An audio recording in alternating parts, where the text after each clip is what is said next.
रंगबाज हम जनुआ मोतिहारी जिला के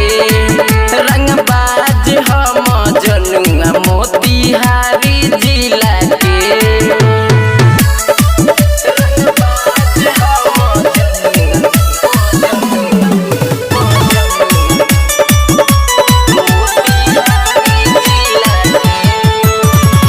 पुलिस प्रशासन सुना